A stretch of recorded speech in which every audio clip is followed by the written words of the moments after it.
அண்ணன் வைத்திலிங்க அவர்களா உடல்நல விசாரிக்கிறதுக்காக வேற ஒன்றும் முக்கியமான செய்தி ஒன்றும் இல்லை.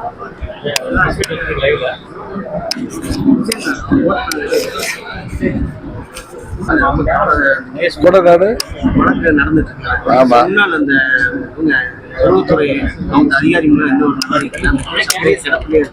யாரு மேல இந்த கேஸ் அப்படியே கிடப்பிலே கிடக்கு. கேஸ் கோர்ட்ல நடந்துட்டு தானே இருக்கு. நீதிமன்றத்தில் காவல்துறை சரியாக செயல்பட்டு அதில் உண்மையான குற்றவாளிகள் யார் என்பதை மக்களுக்கு அடையாளம் காட்டி அவர்களுக்கு தண்டனை பெற்று தர வேண்டும் என்பதுதான் எல்லோருடைய விருப்பமும். ஹிந்தியை விட தமிழை விட சமஸ்கிருதம் பழமையான மொழி அப்படின்னு சொல்லி மத்திய அமைச்சர் சொல்லியிருக்காரு. இன்னைக்கு கூட தர்மேந்திர பிரதான் வந்து இது மாதிரி பேசியிருக்காரு. என்ன சொல்லியிருக்காரு? இன்னைக்கு நடந்த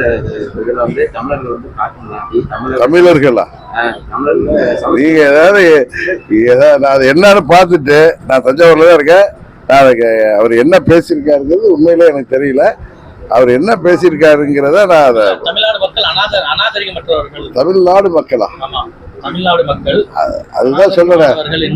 நான் அதை என்னன்னு நான் முழுதும் பார்த்துட்டு நாளைக்கு காலம்புற நீங்க ஒரு 11 மணிக்கு வாங்க, நான் தஞ்சாவூர்ல உங்களுக்கு பதில் சொல்லுவேன். ஏன்னா நான் எனக்கு அது ஒண்ணுமே தெரியாது, அதனால நான் சொல்றேன். முன்னாள் அமைச்சர்கள் ராஜேந்திர பாலாஜி பிரச்சனையா இருக்கு. உங்களுக்கு தான் தெரியுமா, பழனிசாமியுடைய திருவிடையாளர்களால அம்மாவுடைய கட்சி இன்னைக்கு பலவீனமாகிட்டு இருக்குங்கிறது எல்லோரும் தமிழ்நாடு முழுவதும் எல்லோருக்கும் தெரியும். அங்குள்ள தொண்டர்களும் நிர்வாகிகளும் விழித்துக் கொள்ளவில்லை என்றால் அம்மாவின் கட்சி தேர்தலுக்கு பிறகு மூடு விழா பழனிசாமி நடத்தி விடுவார்னு நான் பல முறை சொல்லிட்டு வரேன். அதுதான் இன்றைக்கு சொல்றேன். இரட்டையில வந்து இப்ப அவங்க தான் இது பண்றாங்க, நீங்களாவது அதை நாங்கள் அம்மா மக்கள் முன்னேற்ற கழகம் நீதிமன்றத்தில் வழக்கு தொடர்ந்துருக்கிறது. இவங்க நான் இன்னொரு கட்சி ஆரம்பிச்சதுக்கு பிறகு நான் நீதிமன்றத்தில் வழக்கு தொடர முடியாது. அண்ணன் OPS போன்றவர்கள் வந்து வழக்கு தொடர்ந்திருக்காங்க. பாப்பா இப்போ தேர்தல் ஆணையத்தில் நீதிமன்றம் அதை முடிவுக்கு கொண்டு வர சொல்லியிருக்காங்க. பாப்பா வெயிட் பண்ணிருக்காங்க. தேர்தலில் ஒருங்கிணைந்த அதிமுக போட்டியிட வாய்ப்பு இருக்காரு. ஒருங்கிணைந்த அம்மாவுடைய தொண்டர்கள் அனைவரும் ஒருங்கிணைந்து ஓரடியில் தேசிய ஜனநாயக கூட்டணியில இடம்பெற்று மீண்டும் அம்மாவின் ஆட்சியை தேசிய ஜனநாயக கூட்டணியின் உதவியோடு தேசிய ஜனநாயக கூட்டணியாக அமைப்பார்கள் என்பது உறுதி.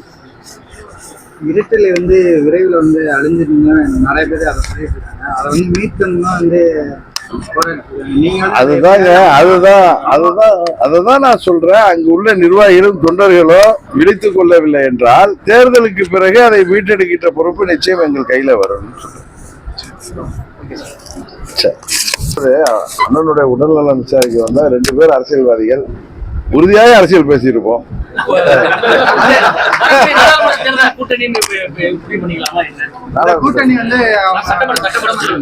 நாங்க அனைவரும் தேசிய ஜனநாயக கூட்டணியில் இருக்கோம். உறுதியாக அதுல தான் தொடர போறோம். கொஞ்சம் வழி விடுங்க.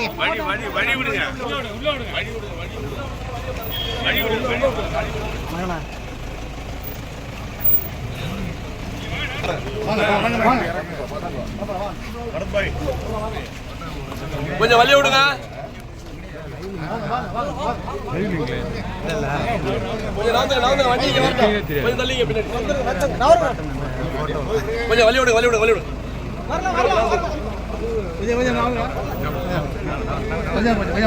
நல்லா ஏறா கொஞ்சம் நவருங்க. கொஞ்சம்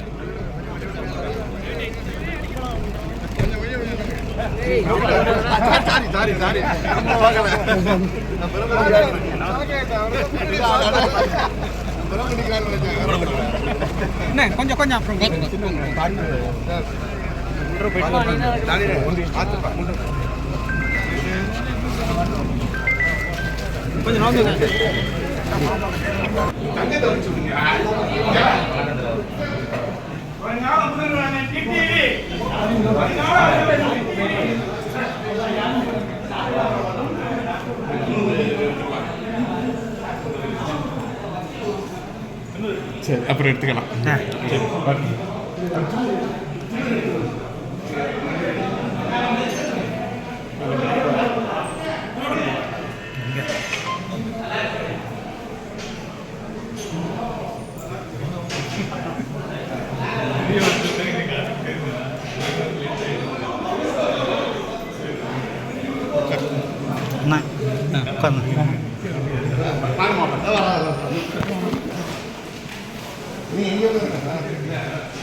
அண்ணா ஸ்ரீதர்ண்ணா சரிண்ணா சரிண்ணா எங்கே போகிறேன்னு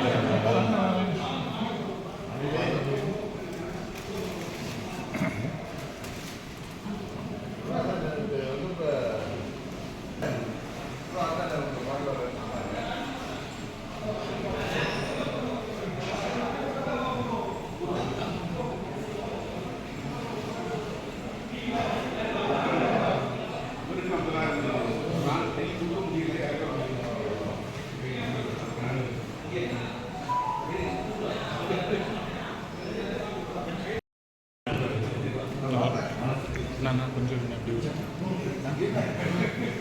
போட்டேன்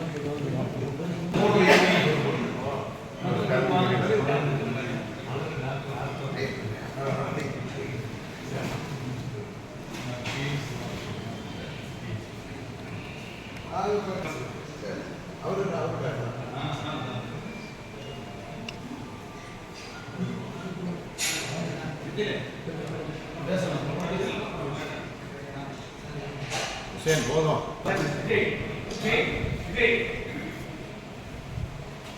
பேசி